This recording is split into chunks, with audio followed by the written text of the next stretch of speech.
Hello friends, स्वागत है आपका स्टडी विद कविता पर।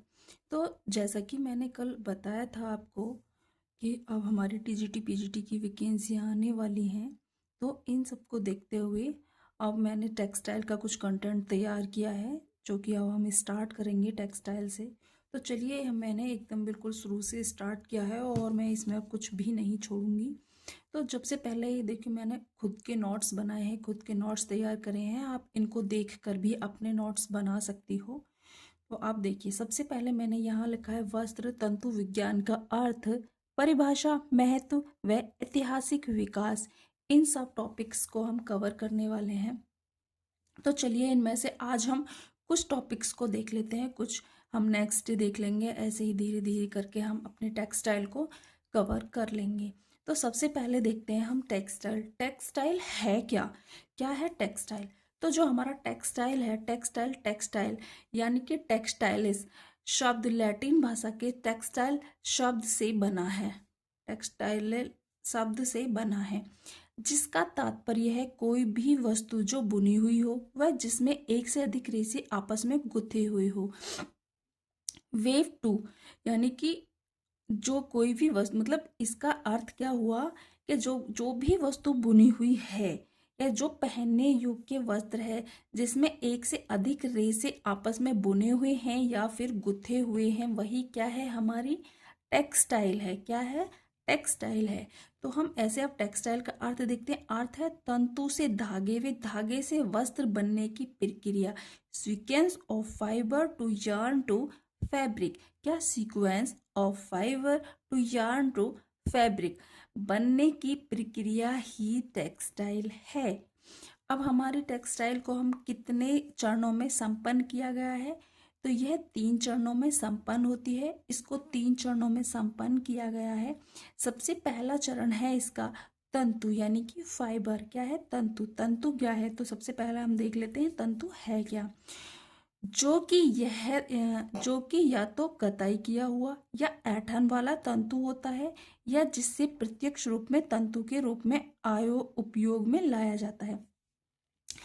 तंतु मतलब जिस पे हमने कताई की गई हुई होती है, या जिसको प्रत्यक्ष रूप से उपयोग में लाया जाता है, या ऐंठन दी जाती है। जब ऐंठन से जो हमारा धागा की तैयार कर लिया जाता है, तो वो ही क्या होता है हमारा, जिसमें ऐंठन वाला तंतु या फिर कताई किया हुआ, तो वही हमारा तंतु होता है।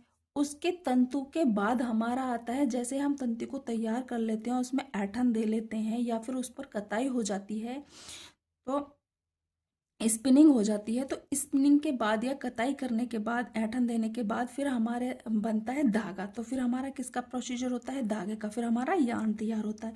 तो यान क्या होता है? जो कि बुना हुआ, नीटेड या अन्य विधि द्वारा वस्त्र तैयार किया जो हो जाता है।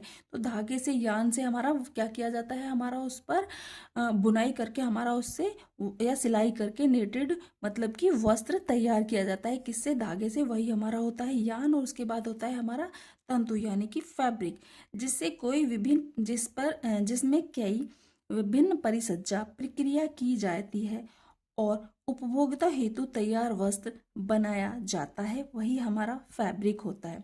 फैब्रिक अभी वो हमारा भी ये फैब्रिक है, पहनने योग्य वस्त्र नहीं है सिर्फ हमारा। ये भी यहाँ कपड़ा तैयार हुआ, फैब्रिक तैयार हुआ है।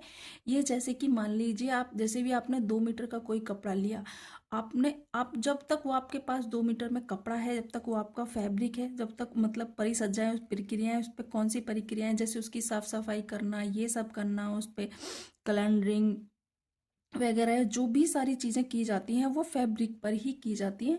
फैब्रिक के बाद तो जो मार्केट में आता है, जैसे कि एक सूट, बिना सिला सूट तैयार होकर मार्केट में आ गया, तो वो क्या है? हमारा फैब्रिक है। जैसे ही हम उसको सिलवा लेंगे और पहन लेंगे, तो जैसे ही वो सिल जाएगा तो वो क्या हो जाएगा? हमारा टेक्सटाइल, हमारा पहनने योग्य वस्त्र तैयार हो जाएगा। तो जिसमें कई विभिन्न परिसज्जाएं प्रक्रियाएं की जाती हैं और उपभोक्ता हेतु तैयार वस्त्र बनाया जाता है, वो क्या होता है? हमारा फैब्रिक। तो देखिए, जैसे कि मैंने यहाँ इस लाइन को शॉर्ट्स में भी लिख दिया है। तंतु यानी कि फाइबर्स, सूत्र या धागा, यार्न, वस्त्र, फैब्रिक, जो हमारा पहनने योग्य वस्त्र, वो हमारा टेक्सटाइल। टेक्सटाइल क्या होता है? हमारा पहनने योग्य वस्त्र। अर्थात सबसे पहले तंतुओं को मिलाकर बांटा जाता है, बटा जाता नहीं, बांटा जाता है या बटा जाता है, सॉरी, बटा जाता है। फिर उनका सूत तैयार किया जाता है। सूत तैयार होने के बाद सूत को बुनकर कपड़ा बनाया जाता है। और जब कपड़ा हमारा बन जाता है जो कि पहनने के काम आता है, वही हमारा क्या होता है, टेक्सटाइल होता है। फिर हम नेक्स्ट देखेंगे कि वस्त्र क्या है। ये क्या है कि वस्त्र क्या है। देखिए ना, आपको विजुअल हो रहा है ना सही से। तो वस्त्र क्या है। वस्त्र वह विज्ञान है जिसके अंतर्गत वस्त्र बनाने वाले प्राकृतिक एवं कृत्रिम तंतुओं का, वस्त्र निर्माण की समस्त विधियों का, वस्त्र की परिष्कृत तथा परिसज्जा का, वस्त्र के रख रखाव का एवं संग्रह का उचित प्रकार से धुलाई का व्यवस्थित एवं वैज्ञानिक अध्ययन किया जाता है, वही हमारा वस्त्र विज्ञान है। क्या है, वही हमारा वस्त्र विज्ञान है। इन्होंने क्या पूछा है, वस्त्र विज्ञान क्या है। तो वस्त्र विज्ञान क्या है, जहाँ पे हमारा कपड़ों के रख रखाव का, उनकी धुलाई का, उनका उचित संग्रह का, उन पर परिसज्जा का, जितने भी निर्माण प्रक्रियाएं की जाती हैं उस पर जो भी चीज़ें वैज्ञानिक एवं व्यवस्थित तरीके एवं वैज्ञानिक तरीके से, वैज्ञानिक अध्ययन से की जाती हैं, वही हमारा क्या होता है, वस्त्र विज्ञान। तो वस्त्र विज्ञान एक क्या है, वस्त्र विज्ञान एक व्यापक विज्ञान है। तो इसे ऐसे हम इसकी एक डेफिनेशन देख लेते हैं जो कि चैम्बर्स डिक्शनरी के अनुसार है। वस्त्र विज्ञान टेक्सटाइल का अर्थ है बुना हुआ कपड़ा या वस्त्र।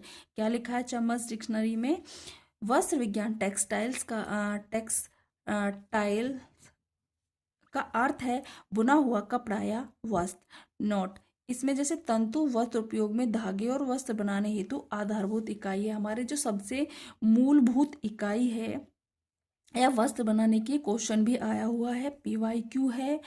तो जैसे ही हमारे PY, ये क्या है हमारा PYQ है, आया हुआ है कि वस्त्र बनाने की मूलभूत इकाई क्या है या फिर आधारभूत इकाई क्या है, या सबसे छोटी जो इकाई है, तंतु है, वो क्या है। तो सबसे जो मूलभूत इकाई है वो वस्त्र बनाने की क्या है हमारी, ये तंतु है हमारी मूलभूत इकाई। उसके बाद फिर हम पढ़ते हैं वस्त्र सभ्यता, संस्कृति एवं सामाजिकता का आधार है। बिल्कुल, वस्त्र क्या है, हमारी सामाजिक और हमारी संस्कृति को भी प्रदर्शित करता है, उनका आधार है।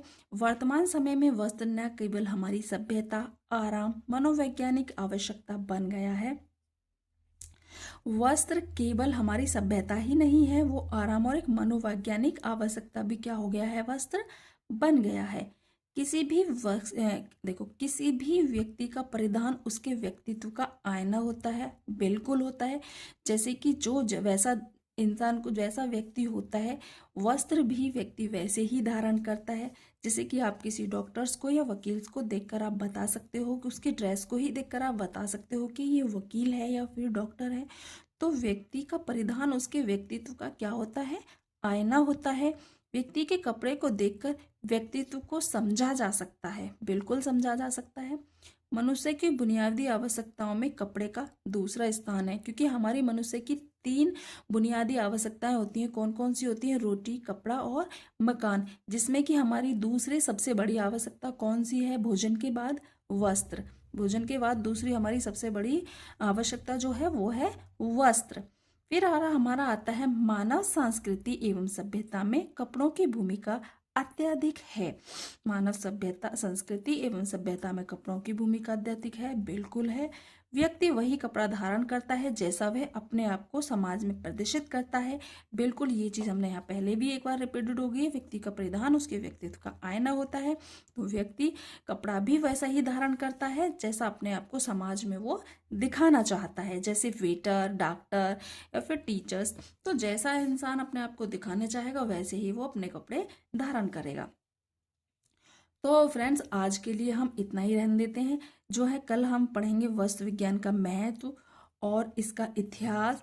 बाकी चीज़ें जो भी हमारी रह गई हैं वो हम कल की क्लास में देखेंगे, क्योंकि फिर क्लास बहुत ज़्यादा लंबी हो जाती है तो आप लोग देख नहीं पाते हैं। इसीलिए मैं छोटी छोटी क्लासेस डालूंगी और थोड़ा थोड़ा जैसे ही आपके कमेंट में आप बताओगे या जो भी आपको मेरी क्लास कैसी लग रही है, तो फिर मैं अपने कंटेंट को थोड़ा बढ़ाना शुरू कर दूंगी।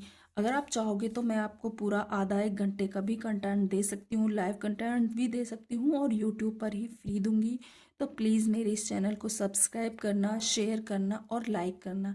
और कमेंट बॉक्स में ज़रूर बताना कि आपको मेरी ये क्लास कैसी लग रही है, या फिर जो भी मैं कंटेंट तैयार कर रही हूँ, जिस पर भी मैं मेहनत कर रही हूँ, जो भी मैं लिख रही हूँ, वो आपको कैसा लग रहा है। तो प्लीज़ आप कमेंट बॉक्स में ज़रूर बताना, जिससे कि मुझे पता चले और मैं मोटिवेटेड होती हूँ उस चीज़ से। मुझे भी पता चलेगा कि मैं सही पढ़ा रही हूँ या सही नहीं पढ़ा रही हूँ, या मुझे और क्या चीज़ें ऐड करनी चाहिए। तो आज के लिए इतना ही। प्लीज़ सब्सक्राइब ज़रूर करना। फिर कल मिलते हैं। Thank you.